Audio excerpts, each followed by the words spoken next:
Olá pessoal, tudo bom? Então, bem-vindos à nossa aula online sobre perícia contábil. O nosso tema de hoje é o laudo e o parecer pericial contábil, a estrutura e o conteúdo. Meu nome é Rafael Gustavo Gueman. Vamos dar início então à nossa aula de hoje. Vou iniciar o nosso estudo mostrando para vocês o fluxo do processo pericial, para uma melhor análise. Eu já havia comentado com vocês no nosso encontro presencial e aqui eu estou mostrando um fluxograma bem interessante, né? Como ocorre todo o processo. Então, no centro superior, a gente consegue observar, né, a designação da perícia através da nomeação do perito pelo juiz, né, com a apresentação dos quesitos e do prazo. Então, o que acontece? O juiz designa, né, o perito para a realização da perícia, o juiz também já apresenta os quesitos do juízo e o prazo. Nesse tempo também a gente tem a apresentação dos quesitos e a indicação de assistentes técnicos pelas partes, né? Eles são intimados para que eles apresentem os quesitos e indiquem os assistentes. E também a intimação do perito para a elaboração do laudo pericial contábil. Em seguida a gente vê a própria atividade da perícia. Em alguns casos você tem a questão de diligência, né, num determinado local, ou que a perícia vai acontecer na sede da empresa. A gente, acredito que tenha sido nosso segundo encontro, a gente visualizou, eu até mostrei para vocês o laudo, né, onde houve então a designação de uma data para a realização da perícia. Então, ali no tópico a gente tem a atividade pericial e a elaboração do laudo. O perito entrega o laudo para o juiz e daí então ocorre a manifestação das partes sobre o laudo.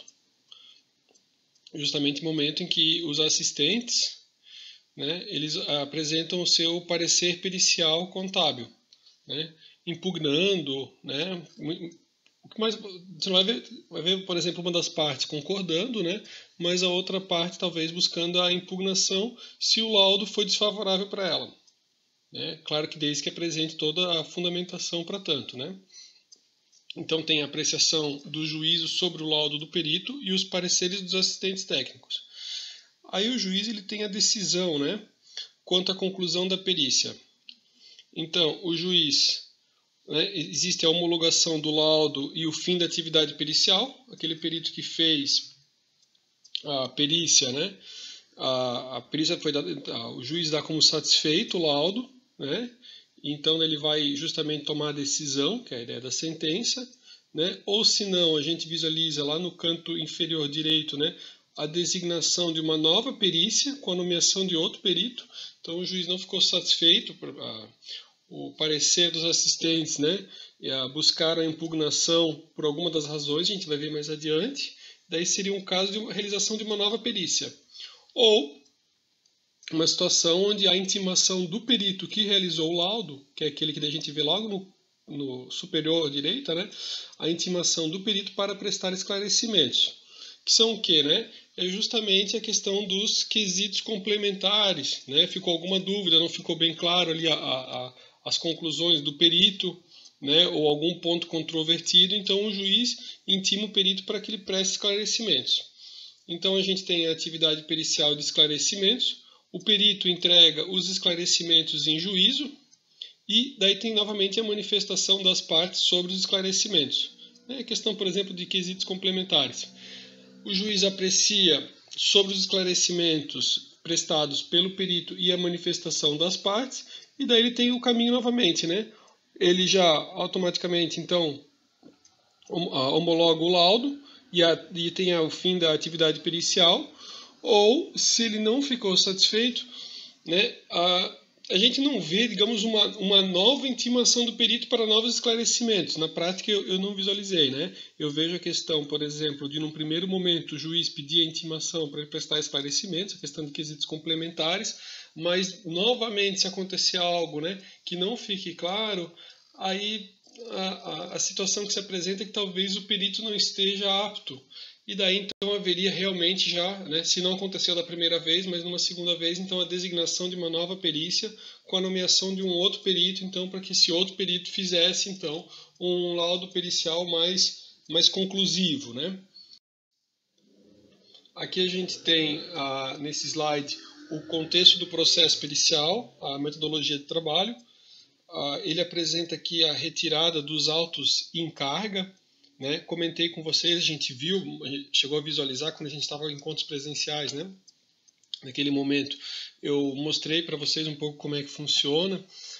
Muitos das varas são todas as varas elas são com os processos eletrônicos, então você não tem mais a figura da retirada dos autos em carga, né? Você consegue visualizar ele totalmente eletrônico. Então, quando havia retirada em carga, as outras partes não tinham acesso ao processo. Por quê? Porque o processo ou estava com uma das partes ou estava com o perito, né? Atualmente, com o processo eletrônico, mesmo que, digamos, né, eu esteja num momento onde o perito vai elaborar o laudo, as outras partes conseguem visualizar, né? Mas tem alguma comarca ainda que não tem os processos eletrônicos, ainda existe a possibilidade da retirada dos autos em carga. Na aula anterior, eu até demonstrei, né, como seria com a turma, com as carteiras e com alguns acadêmicos, como é que seria a questão da retirada, do processo, toda a questão da distribuição, né? Então tá, falando ali a respeito da metodologia de trabalho. O primeiro ponto ali seria a retirada dos autos em carga, o planejamento de como é que vai ser feito esses trabalhos, né, a ideia do laudo, o aviso de início dos trabalhos, ou seja, né, o perito informa, né, ao juízo, né, olha, a perícia vai ser realizada em tal data, né, caso os assistentes queiram, né, o preposto da empresa queira estar presente, né, pode se fazer presente nesse momento, então por isso que é importante a questão do aviso do início dos trabalhos, né, em que momento que vai acontecer, até para que eles possam participar e acompanhar. O outro ponto ali é a respeito das diligências e os procedimentos, né? A ideia da diligência é justamente uma situação onde seja necessário, né, buscar documentos junto à empresa, como é que vai acontecer essa diligência e quais vão ser os procedimentos adotados. Próxima etapa, análise dos dados coletados e conclusões da perícia, né, elaboração do laudo e entrega para o juiz. Então isso aqui é toda a parte justamente da metodologia de trabalho do perito, né? Desde ele receber os autos, planejar como é que ele vai ser feito o trabalho, se houver necessidade de diligência, porque não constam todas as informações, né? Uma necessidade de ir até a empresa, necessidade de contactar ali as partes, né? Para coleta de maiores informações, né? Em muitos casos a gente acaba vendo que o perito consegue fazer a questão da perícia contábil tudo com as informações que já constam nos autos, tá? Mas se houver necessidade de diligências, ali já consta também. Análise dos dados, conclusão e entrega para o... Agora a gente vai falar a respeito do conceito, objetivos e características do laudo.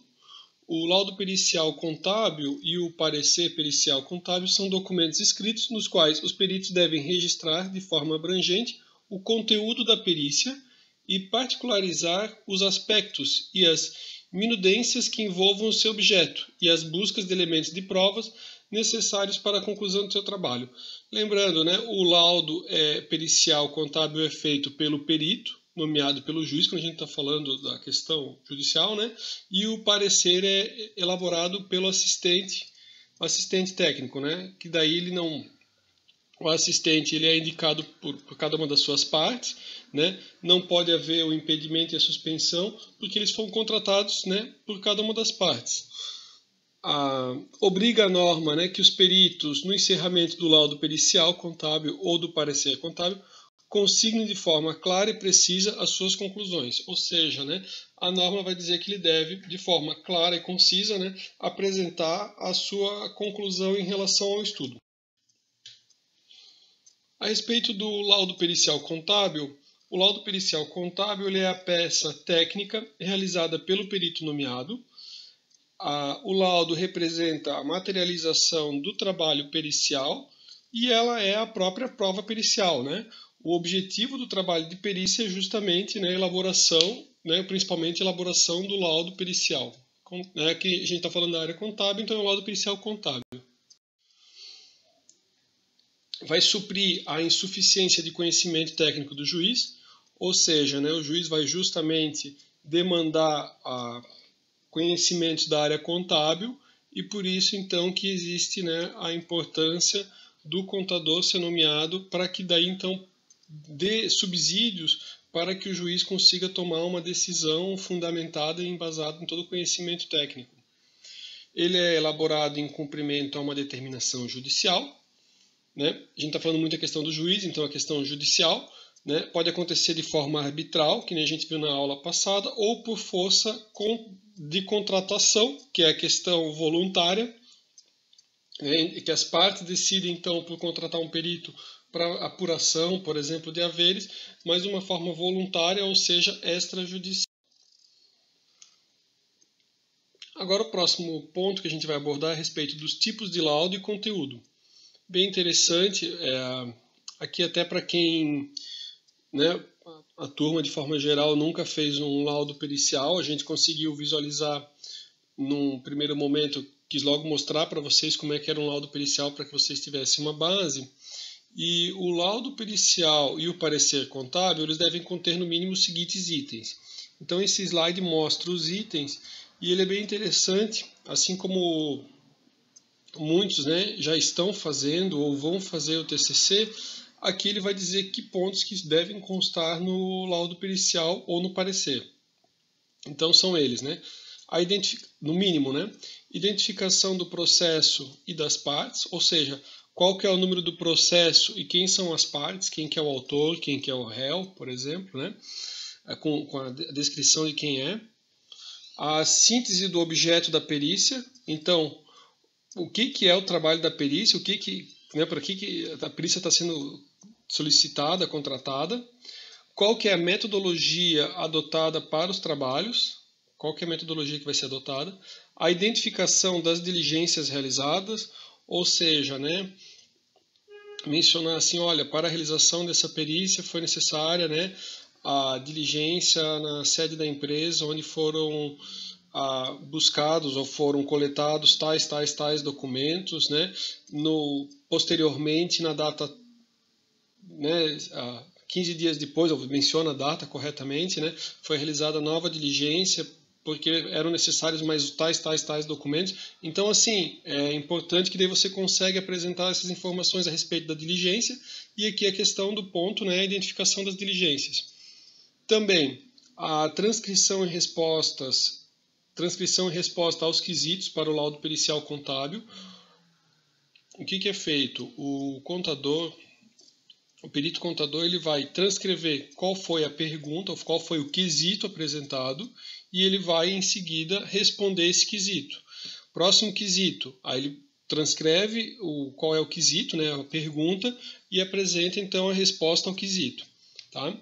Aí aqui tem transcrição e resposta ao quesito para o parecer pericial contábil, onde houver divergência. Transcrição dos quesitos, respostas formuladas pelo perito contador e as respostas e comentários do perito contador assistente.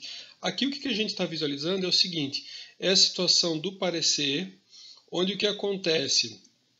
O assistente, ele discorda da resposta apresentada pelo perito.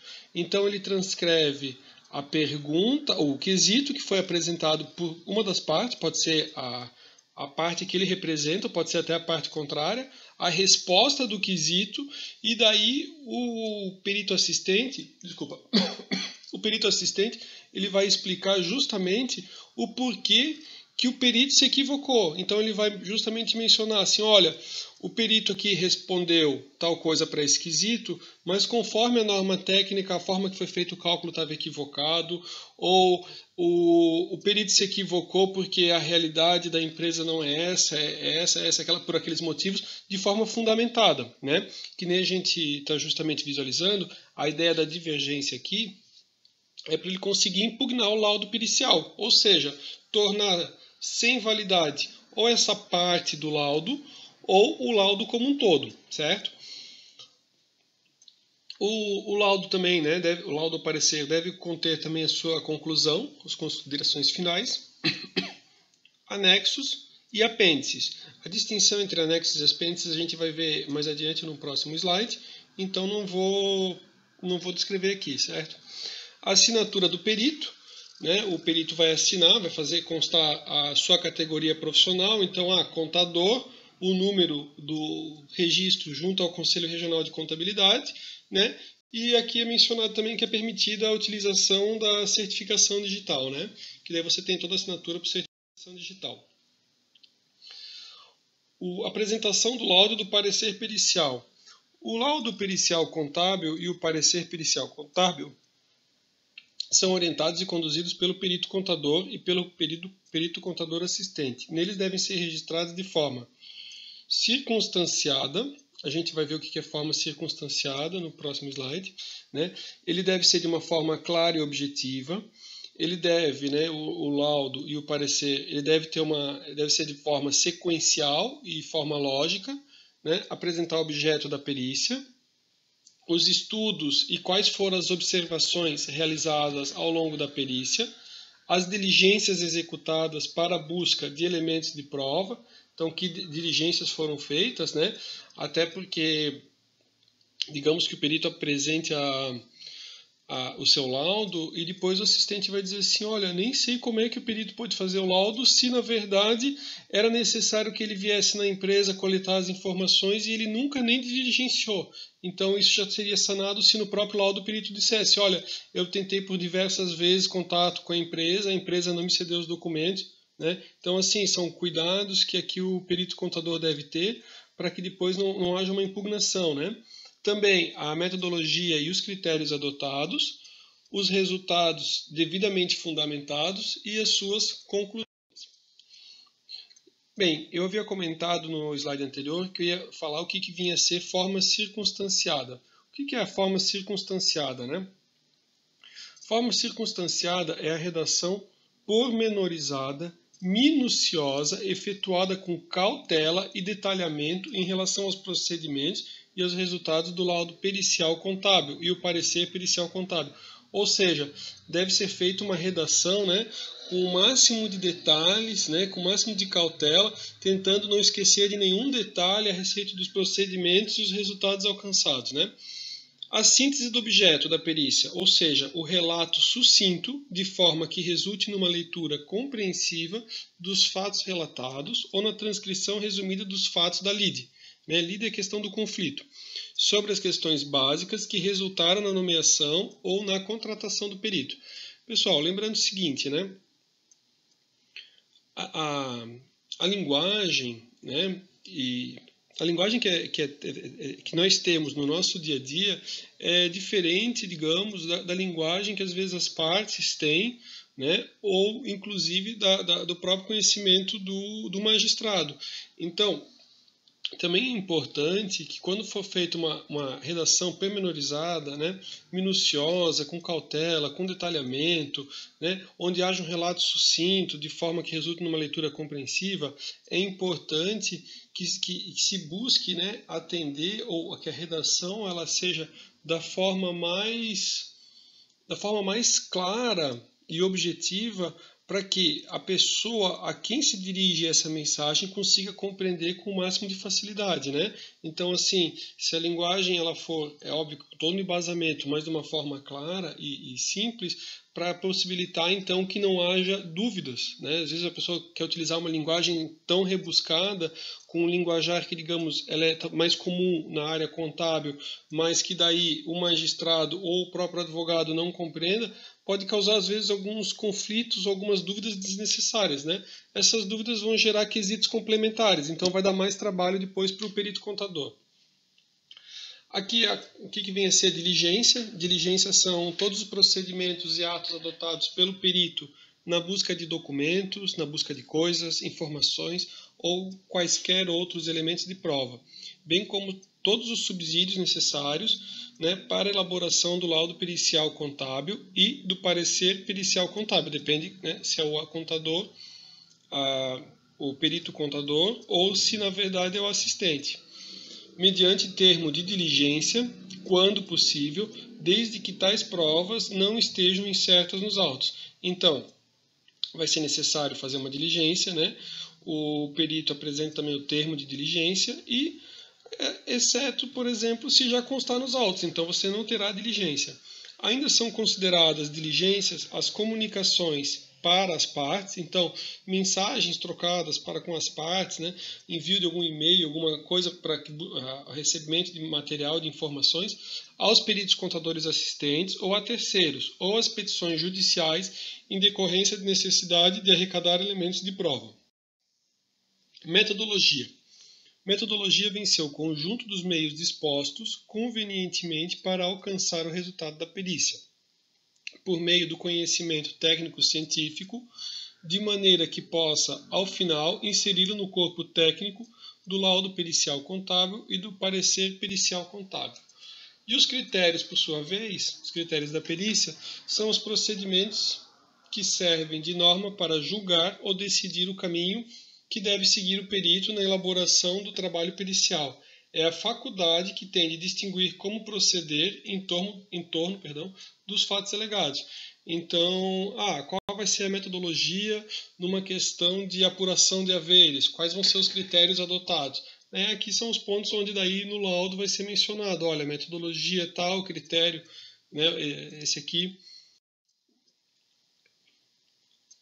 Continuando, né, os resultados fundamentados, que é justamente as consequências do trabalho técnico-científico do perito, por meio da explicação da forma pela qual o perito chegou às conclusões da perícia, e a conclusão, né, qual foi o entendimento do perito no laudo pericial a respeito, então, de todo o trabalho feito.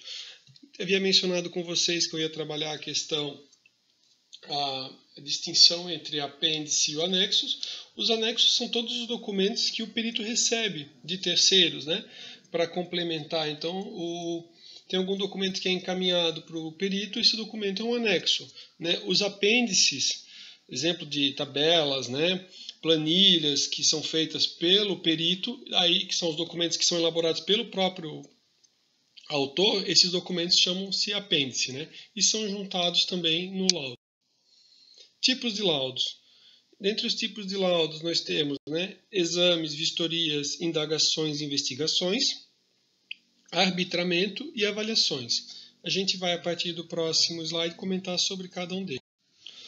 Laudos de exames, vistorias, indagações e investigações. Essas são as espécies mais comuns na perícia contábil e são construídos através de perguntas e respostas. Então, o que são, né? São a questão justamente da apresentação dos quesitos e resposta aos quesitos. Eles são requeridos na fase de instrução de processo. Ou seja, o juiz, né, para que ele consiga tomar uma decisão embasada, ele necessita do conhecimento técnico do perito e, nesse momento, então, ele solicita que seja feito um laudo. Seja uma vistoria, por exemplo, numa empresa, né? Indagações é justamente a questão, né, do perito buscar através de perguntas e respostas lá, por exemplo, na empresa, ou fazer uma investigação, ele trazer essa informação para o juiz. Laudos de arbitramento. Esses laudos eles surgem na fase de liquidação de sentença, ou seja, houve liquidação de sentença e agora é importante apurar o valor devido pela parte perdedora.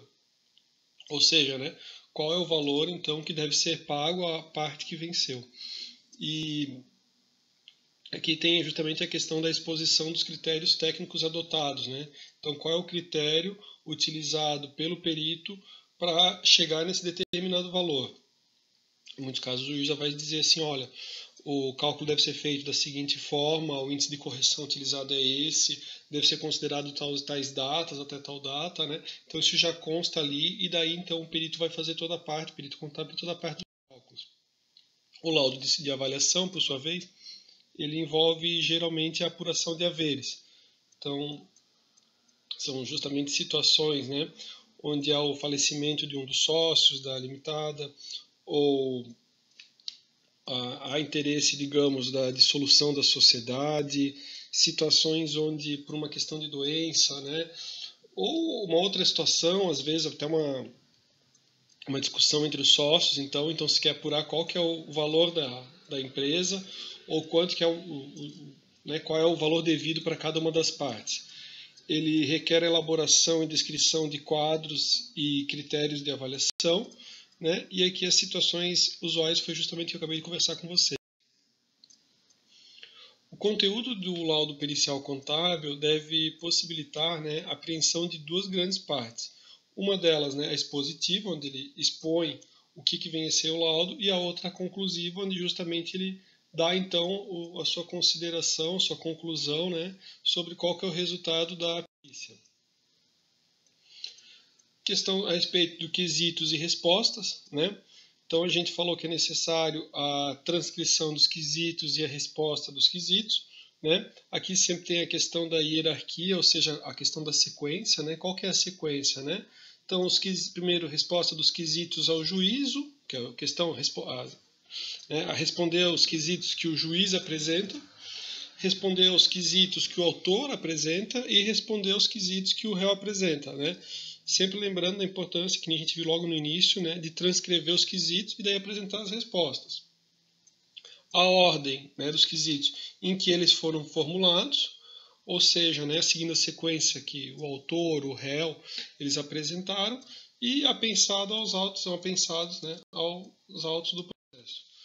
Considerações finais apresentadas pelo perito ou no parecer pelo assistente, né, os fatos contábeis, as conclusões técnicas, conclusões com alternativas, né? Às vezes, em alguns casos, né, é solicitado assim, olha, se a empresa fizesse, até nos próprios quesitos, né, se o método utilizado fosse esse, qual seria o resultado da avaliação? Se o método utilizado fosse o B, qual seria o resultado? Qual que é o perito, né, que o perito entende como sendo as alternativas ou coisa, e daí o perito, né, se tiver dentro da alçada dele, ele vai responder. Se disser assim, olha, daí já não me compete a mim na perícia fazer, ele pode responder também, né? Mas aqui ele vai ter conclusões com alternativas, quando necessário, e comentários técnicos a respeito de quesitos, formulados partes. O encerramento. O encerramento é bastante importante. Vocês, à medida que vocês forem trabalhando e pegando vários laudos e vários pareceres, vocês vão ver que no encerramento é mencionado, né? Olha, esse laudo ele contém tantas folhas, né? Ele contém tantos anexos, todas as folhas são rubricadas, né? Existe uma rúbrica do perito e também existe a questão justamente da assinatura dele na folha final lá com a data. Isso é bastante importante.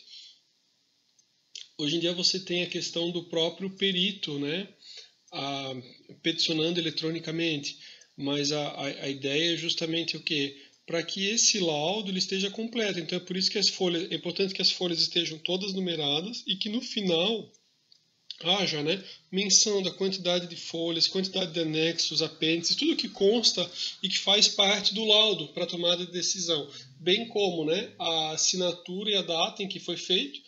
Por quê? Porque se a gente está falando, por exemplo, de um laudo de avaliação, ele tem uma certa validade, ou ele tem né, ele vale para um determinado momento. Então, a avaliação que é feita hoje, né, é uma avaliação que pode ser dita como válida para daqui a 2, 3 anos, né? Então, hoje uma empresa, ou vamos pensar um imóvel, né? Hoje um imóvel custa 2 milhões. Pode ser que daqui a 3, 4 anos, 2 milhões, até com questão de inflação e tudo mais, né? Que esse imóvel, o valor de mercado desse imóvel seja 4 milhões. Então, por isso que é importante também a questão da assinatura. Outros aspectos, né? Uma preocupação em relação a que ele tenha esteticamente ele seja de boa leitura, né? As margens, os espaços. Preocupação também com o prazo de entrega. De nada adianta você fazer um laudo maravilhoso e você descumprir os prazos, né, para entrega. E a respeito da encaminhamento, ou seja, petição e protocolo, que a gente conversou na aula presencial, onde eu falei como é que acontecia a petição e o protocolo do processo quando ele era físico, né? E daí em e-mail eletrônico também a gente até pode conversar em outra aula, eu até posso tentar juntar algumas imagens para que a gente consiga ver como é que é o peticionamento eletrônico. Também é algo bem interessante. Outras características a observar, né? Então, aqui a gente está falando em outras características a observar a respeito, se a gente for observar ali em cima, vai dizer parecer pericial contábil. o parecer é justamente o que, né? É feito pelo assistente. Então, é a opinião técnica que o assistente dá sobre o laudo pericial, ou seja, qual que é o parecer dele sobre o laudo feito pelo perito judicial. Então, o assistente, ele concorda ou discorda, e se ele concorda e discorda, ele concorda de forma total ou parcial, né? Aqui a gente já está pensando na questão da impugnação, né? Eu vou impugnar totalmente o laudo, dizer que o laudo não tem serventia e ele é inválido para qualquer coisa, ou eu vou dizer assim, olha, o perito, em alguns pontos eu concordo, mas em outros aqui ele se equivocou, então parcialmente esse laudo está equivocado, né? Aí, lembrando, né, que o assistente técnico ele defende as estratégias do contratante, então ele vai defender a empresa que o contratou, né, seja ele autor ou seja ele réu, e os cuidados técnicos que o assistente deve ter são os mesmos adotados pelo perito, né? Ele é um profissional também, contador, então a linguagem e toda a questão em relação à metodologia, os critérios, também devem ser adotados pelo assistente, né? E as características são similares ao laudo inicial.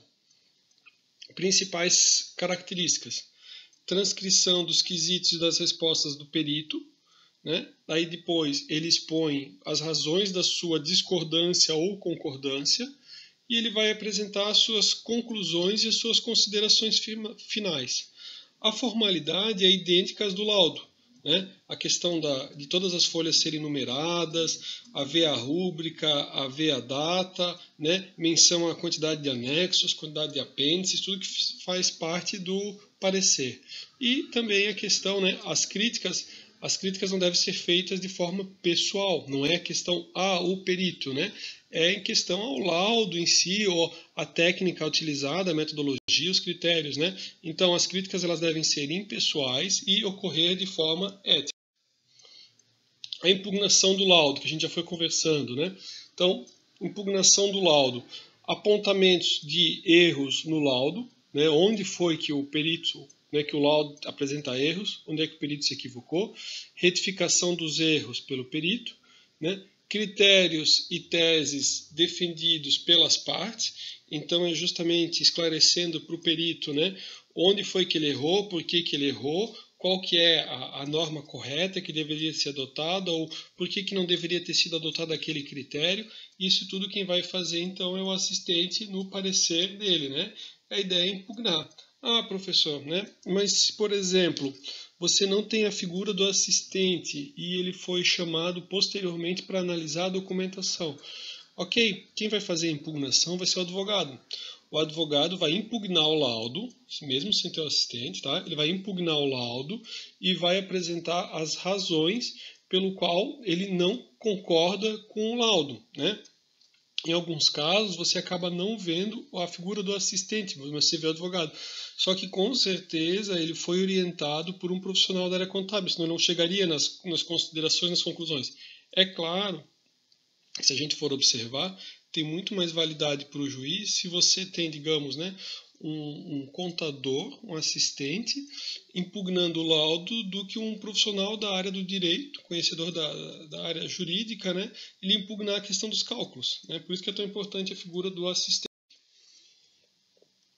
A questão do laudo pericial complementar, né, então, existe a necessidade de comprometimento por erro básico, né, as necessidades, né, então, de um laudo pericial complementar, né, é necessário porque houve algum erro, então comprometimento, né, por causa de um erro básico, porque houve falta de clareza nas conclusões do laudo ou por omissão de parte da matéria que deveria ser examinada. Então é necessário que daí então o perito judicial ele apresente um laudo pericial complementar para abordar alguns pontos que não foram trabalhados e que ele deveria deveria ter sido mencionados também já no próprio. Outros aspectos que podem gerar impugnação, né? Então, é o próprio inconformismo das partes. Então, as partes não se conformam e vão tentar buscar a impugnação. Em alguns casos, você vê que o próprio juiz, apesar de serem apresentados a impugnação, o juiz homologa o laudo, né, e não dá sequência. Outras vezes é uma própria rediscussão da lide, mas o laudo em si ele é feito já quando ele já está bem encaminhado. Então, o objetivo não é rediscutir o que já foi abordado. O objetivo do laudo é responder ali os quesitos, né, e algum ponto, mas não é para rediscutir a lide. Existe também a figura dos quesitos elucidativos, então são quesitos para melhor explicar alguns pontos que não ficaram bem claros, por isso que é tão importante que o laudo pericial ele seja da forma mais simples e mais clara e objetiva possível, né, para que não seja necessário quesitos elucidativos. Lembrando, pessoal, que eu comentei em sala de aula, que às vezes a parte ele busca ganhar tempo. Então, assim, por melhor que seja o laudo, né, às vezes quesitos complementares elucidativos são um mecanismo, uma forma que uma das partes busca de ganhar mais tempo, né? Ele vai ter uma condenação ali que ele vai ter que pagar um valor razoável e a estratégia jurídica é justamente, olha, eu vou buscar, né, uma complementação do laudo, eu vou ganhar mais tempo, a gente vai tentando discutir, vamos tentar impugnar o laudo para tentar que seja feito um novo laudo, então seja nomeado um novo perito. Isso às vezes é uma estratégia jurídica para tentar ganhar tempo. Então às vezes o laudo pode ser perfeito, mas mesmo assim, né, a parte impugna, ou tenta buscar a impugnação do laudo e buscar, às vezes, né, até uma nova perícia, tá? Mencionei também que é importante lembrar, né, que o juiz não está adstrito ao laudo, ou seja, o juiz tem o direito ao livre convencimento. Então o laudo pode dizer, olha, minha conclusão é por A, o juiz pode simplesmente, né, mencionar assim, olha, apesar do perito, né, entender por A, verificando todo o laudo, verificando todo o processo, eu entendo por B. Ele não é obrigado, né, a seguir o laudo, certo? É para que ele tenha um conhecimento e possa tomar uma decisão fundamentada, mas ele não é obrigado a ter a mesma decisão do perito judicial, tá? Lembrando isso é importante. Questão de uma nova perícia, né? O que seria então? Então, assim, por que surge uma nova perícia, né? Por questão de vícios na questão da forma e comprometedores de todo o trabalho de perícia, vai exigir uma nova perícia, né? Ou o perito, né, ele carece de conhecimento técnico suficiente para a realização, então ele fez a perícia, mas não ficou boa, então há uma necessidade de uma nova perícia. Situações onde há a suspeição ou impedimento, né, do perito, uma das partes alegou, então é feita uma nova perícia, e até por uma questão que nem a gente falou, né, a anulação da perícia como um todo, né, então surge a necessidade de ser feita uma nova perícia. A segunda perícia, né, ela é feita quando a matéria não foi esclarecida suficientemente, quando ela busca, né, ou se busca substituir a primeira perícia. Aqui tem uma menção aqui que é importante, que é assim, ó, no material ele diz assim, ó, o juiz aprecia o valor de uma perícia e da outra perícia. O que acontece? Quando o juiz faz uma segunda perícia, a ideia é que ele vá buscar o entendimento da segunda perícia, né? Agora, se o primeiro perito entendeu por A, o segundo perito entendeu por A, né? Se uma das partes, que era justamente a parte que discordava, ele disser assim, mas o segundo perito, aí acho realmente que acontece o seguinte, o juiz verifica e fala assim, olha, nós tivemos duas perícias, a perícia, né, a primeira perícia teve o entendimento por a segunda perícia teve o mesmo entendimento, então não há mais o que se falar de impugnar, já está mais do que claro e evidente, tá? Botei um ponto também que o segundo perito analisa a primeira perícia, que é o seguinte, né? O segundo perito, na hora que ele vai realizar, ele tem a possibilidade de ter ele vai ter acesso, né, à informação. Então ele pode verificar e analisar o que houve na primeira perícia, o que ocorreu, quais foram os quesitos, as razões que impugnaram. Então a segunda perícia ele consegue fazer de uma forma melhor fundamentada e até para que justamente não aconteça algumas situações de impugnação que levaram, né, à realização da segunda perícia. Pessoal, então em relação ao nosso assunto de hoje, é isso, né? A gente conversou a respeito do laudo pericial, apresentamos todo o fluxograma de como é que ocorre desde da nomeação do perito, apresentando a questão dos quesitos, resposta aos quesitos, parecer, né, impugnação, até dependendo da situação, a realização de uma nova perícia. Espero que vocês tenham gostado. Eu peço também que vocês acessem o chat, né, para justamente dizer, professor, assisti sua aula, né, estou acompanhando, professor, estou online, estamos aí, estamos juntos, né, até para mim conseguir acompanhar. E também peço para que vocês acessem ao questionário. Fiz um questionário com algumas questões objetivas para que vocês treinem e respondam. Com isso eu consigo, né, com a resposta do questionário, vocês vão postar ali a resposta com o nome completo de vocês. Com isso eu consigo validar a presença de vocês e também consigo pontuar a participação de vocês, certo? Estamos juntos, estamos aí, espero que estejam todos bem e até semana que vem, tá? Fico online também disponível para vocês, sempre das 19 às 22 horas. Forte abraço, valeu!